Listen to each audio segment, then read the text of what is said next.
What's up, everybody? It's David Justice, two-time World Series champion, and I want to welcome you to my Tuesday's Tips. Hey, today we're going to talk about whether or not we should really swing at the first pitch. Now, I'm of the belief that if the first pitch is in your zone, then you should swing at it.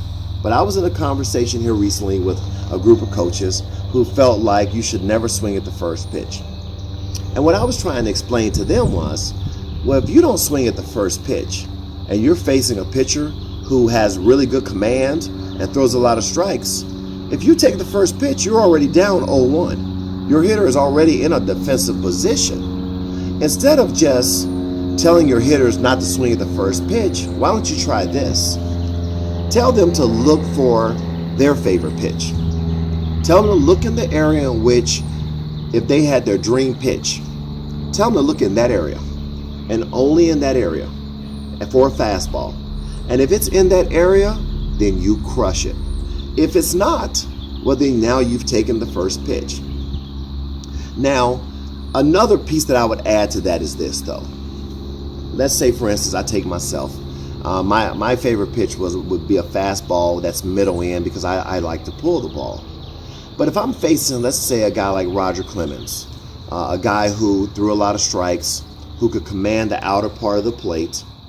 And let's say if his tendency was to throw me a lot of first pitch fastballs away. Well, in a situation like that, I would just change my game plan to fastball. I would look fastball away, and I would look in that zone.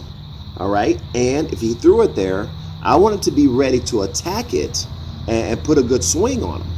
Because when you're facing really good pitchers, you don't want to just be giving them strikes, because they have too many pitches, they command too much of the strike zone, and you'll just make it tougher on yourself as a hitter.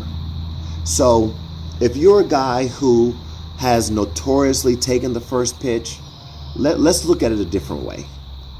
Let's look for a pitch in your zone that you feel this particular pitcher might throw it, and stay right there. Just pick one part of the strike zone and be ready for that pitch.